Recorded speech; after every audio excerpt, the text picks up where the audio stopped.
This map shows the Strait of Hormuz. At its widest, it spans 54 kilometers, but the navigable channel is a thread just 3.2 kilometers wide.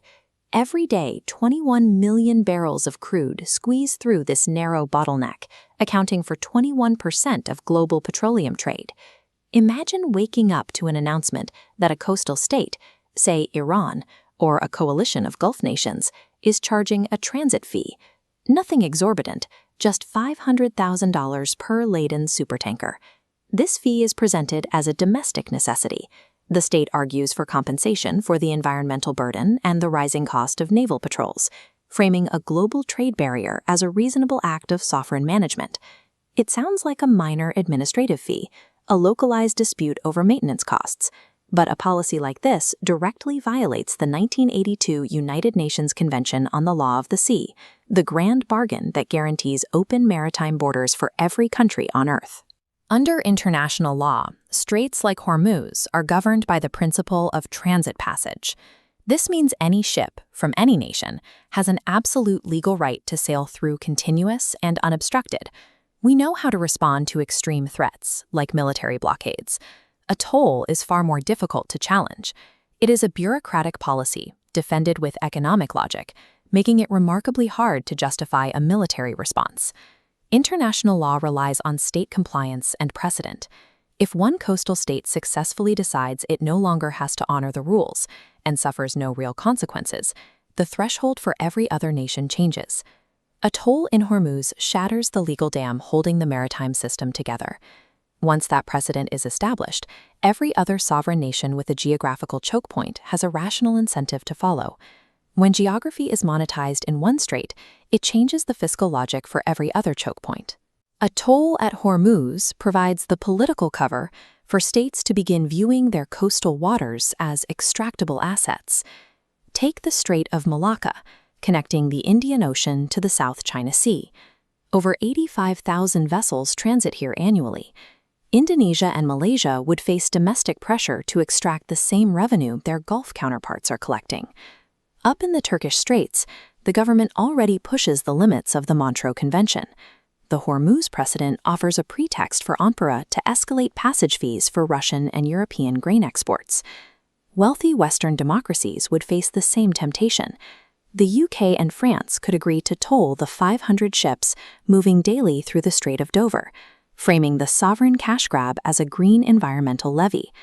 Within a single budget cycle, the open highway of global trade splinters into a gridlocked system of sovereign toll booths.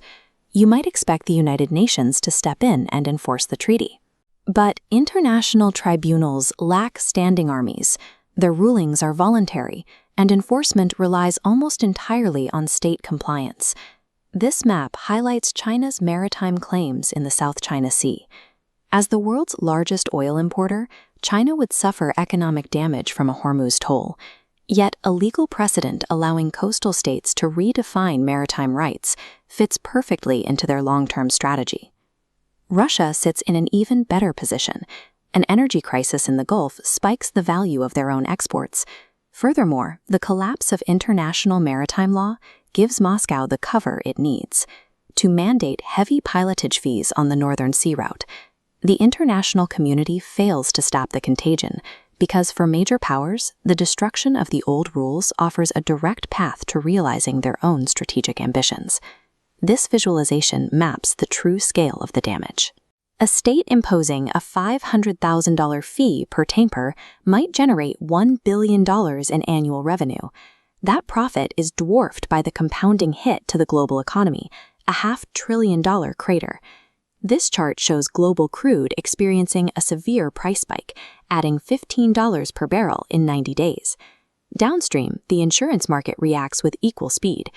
Underwriters are forced to reassess political risk premiums globally. Every voyage through a contested strait becomes more expensive to insure, regardless of the local politics. These fees embed a baseline cost into the global supply chain, forcing price adjustments for virtually every manufactured good and agricultural commodity that relies on maritime transit. The rules-based maritime order is not defended by paper treaties. It is defended by the physical force projection of the United States Navy. A toll in the Strait of Hormuz acts as a direct test of American military credibility. It challenges whether the U.S. is still willing to use force to guarantee global navigation in a multipolar world. If a toll is implemented and the response is limited to diplomatic protest, every other coastal state updates its risk calculus. They realize the ocean floor is no longer a shared public good, but a resource available for auction. Preventing this requires immediate collective deterrence. We must ratify maritime law, build bypass oil pipelines, and establish multilateral red lines. The modern global economy relies on the guarantee that the oceans belong to everyone. But that system only survives if nations relying on it have the political will to defend it, long before the first toll booth is instructed.